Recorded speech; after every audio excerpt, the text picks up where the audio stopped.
Bienvenidos a un nuevo video. Somos el grupo 2 compuesto por Illescas Cuenca, Angie Antonella, Loaiza Sánchez, Nicola Naí y mi persona Cuenca Guillén Guandilla Milet. Somos de la Universidad Técnica de Machala de la carrera de Enfermería. El tema que les vamos a dar a conocer es la infección de las vías urinarias en el embarazo. En cuanto a la definición, tenemos que la infección de vías urinarias es la existencia de gérmenes patógenos en la orina por infección de la vejiga o el riñón. Los síntomas que acompañan a una infección de orina varían de acuerdo al sitio de la infección, pero también pueden ser asintomáticas.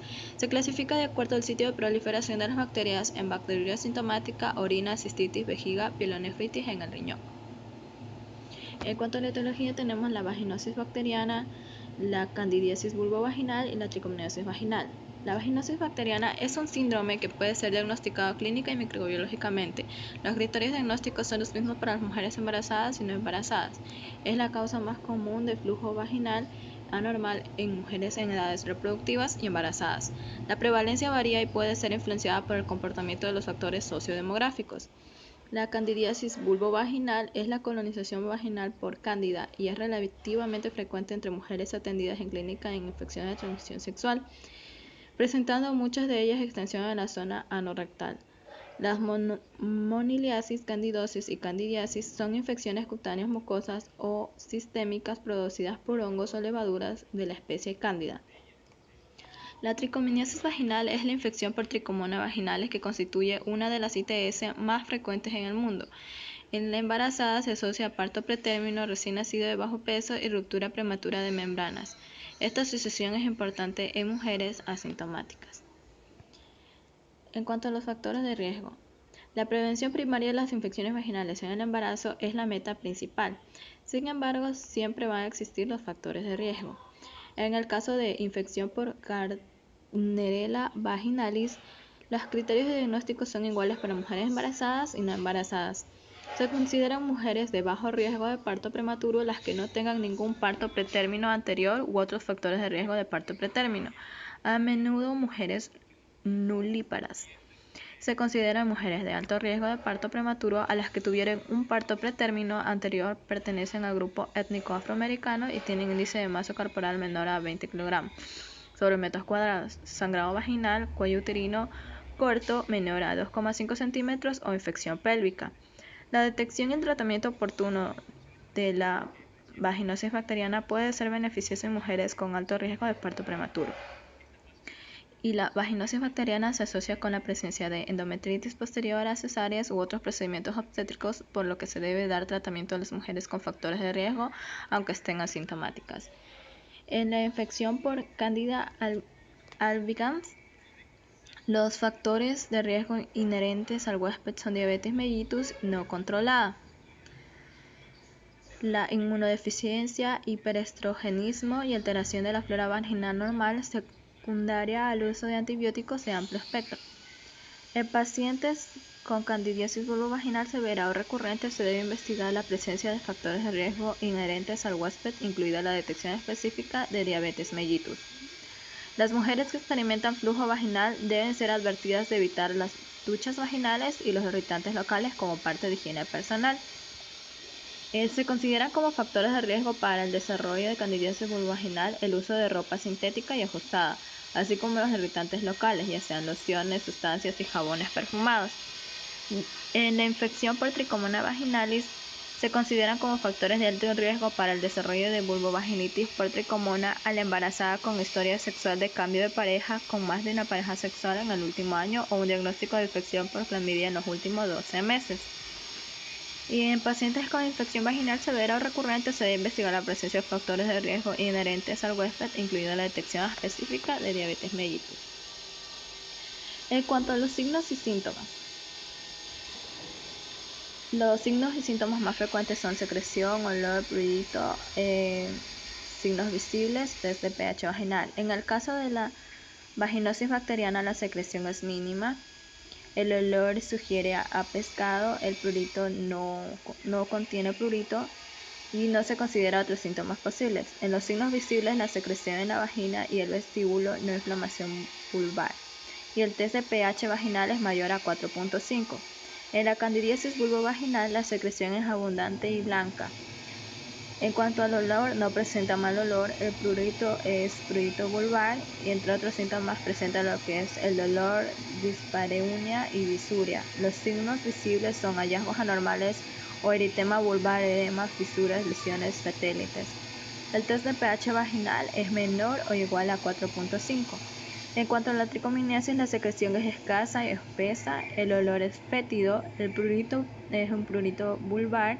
Otros síntomas posibles que presenta es la disuria y dolor abdominal, y los signos visibles son secreción amarilla espumosa, vulvitis, vaginitis, cervicitis, y el test de pH vaginal es mayor a 4.5.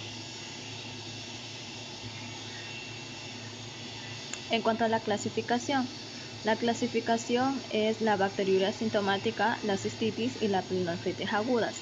La bacteriuria sintomática se define como la presencia de bacterias en orina detectadas por urocultivo, más de 100.000 unidades formadoras de colonias sobre mililitros sin síntomas típicos de infección aguda del tracto urinario.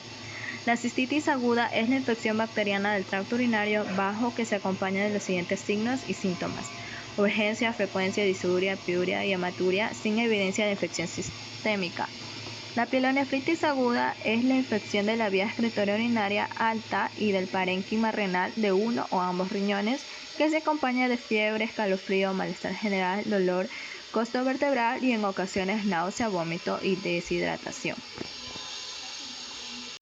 Diagnóstico: bacteriuria sintomática. El urocultivo es la prueba de elección adecuada y más práctica para el diagnóstico de bacteriuria sintomática, el cual se establece con aislamiento de más de 100.000 unidades formadas de colonias de un solo germen. Cistitis: explorar alternativas de diagnóstico de la cistitis y considerar el examen pélvico para tratamiento inicial de la vaginitis. Diagnóstico clínico de infección vaginal en el embarazo. Tanto en la mujer embarazada como en la no embarazada, el diagnóstico inicial es de tipo clínico, tomando en cuenta las características de la secreción vaginal y la sintomatología que provoca y reporta la mujer en la anamnesis. Diagnóstico en el laboratorio, siendo el diagnóstico inicial del tipo síndromico o clínico en casos de riesgo de infección vaginal. Para el tratamiento adecuado se debe tomar en consideración las siguientes recomendaciones basadas en evidencia científica. El tratamiento de infección vaginal en el embarazo se obtiene una alta tasa de mejoría en el tratamiento farmacológico. Esta va del 70% al 80%. La VB durante el embarazo se asocia con eventos adversos, en particular el aumento de riesgo del parto pretérmino.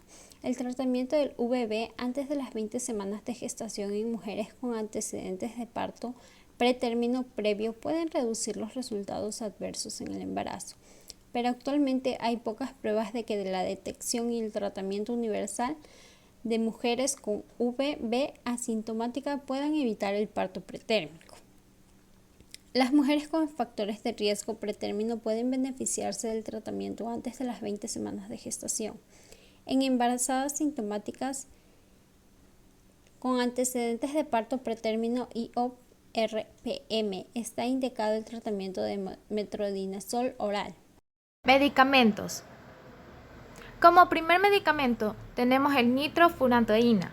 Indicación: para tratamiento de bacteriuria sintomática y cistitis en el embarazo. Dosis: nitrofurantoína, liberación retardada macrocristalina de 100 miligramos cada 12 horas, no sobre las 37 semanas de embarazo. Nitrofurantoína microcristalina de 50 a 100 miligramos cada 6 horas, no sobre las 37 semanas de embarazo. Farmacéutica: comprimido de 50 y 100 miligramos nitrofurantoína microcristalina. Comprimido de 100 miligramos nitrofurantoína macrocristalina. Mecanismo de acción: la nitrofurantoína inhibe la acetilcoenzima A bacteriana, interviniendo con el metabolismo de los carbohidratos e impidiendo la formación de la pared celular. Como segundo medicamento tenemos la fosfomicina. La indicación: para el tratamiento de la bacteriuria sintomática y cistitis en el embarazo. Dosis: fosfomicina granulado 3 gramos vía oral, dosis única. Fosfomicina cápsulas 500 miligramos vía oral cada 8 horas. Forma farmacéutica: fosfomicina de 3 gramos granulados vía oral. fosfomicina 500 mg capsuladas vía oral. Mecanismo de acción. La fosfomicina inhibe uno de los primeros pasos de la síntesis de los peptidoglicanos al inactivar de forma irreversible la enzima bacteriana inolpiruvato transferasa, ocupando el lugar del fosfoneolpirato. Como tercer medicamento tenemos el cefalexina. Indicación para el tratamiento de bacteriuria asintomática y cistitis en el embarazo. Dosis en adultos. La dosis recomendada para adultos oscila entre 1 a 4 gramos al día. En dosis relacionadas, la dosis habitual es de 250 miligramos cada 6 horas. En infecciones más graves o causadas por microorganismos menos susceptibles, pueden ser necesarias la administración de dosis mayores. Forma farmacéutica. La cefalexina se administra por vía oral, cápsulas de 500 miligramos. Mecanismo de acción. Grupo terapéutico antibacteriano de uso sistemático. Seguimiento y vigilancia. Luego del tratamiento debe realizarse un urocultivo de control para corroborar que se eliminó la bacteriuria. Se debe expedir un certificado de descanso laboral por 1 a 3 días, según se le considere necesario. La cistitis puede ser incapacitante para las actividades de la vida diaria y laboral. Referir la paciente a centros adecuados, complejidad y capacidad resolutiva una vez que se ha establecido el diagnóstico. Esto permite tomar decisiones de especialidad acertadas y oportunas. La prevención y detección de factores de riesgo de infección vaginal en el embarazo. La prevención primaria de las infecciones vaginales en el embarazo es la meta principal. Sin embargo, esta aún no es efectiva. Por ello se deben de tomar en cuenta las siguientes recomendaciones. En toda infección vaginal puede relacionarse con la ITS. Se debe cumplir con las siguientes 4 actividades según la OMS. Una es la educación a los individuos en riesgo sobre las mortalidades del tratamiento efectivo y 4 el tratamiento. 2. La detección de infecciones en infecciones problemáticos en sujeto de presentarcilla vaginalis, el tratamiento efectivo y el tratamiento de la educación. En embarazadas y tenemos en infecciones por Gardnerella albicans, los factores de riesgo por Candida albicans y en infección por la trichoma vaginal.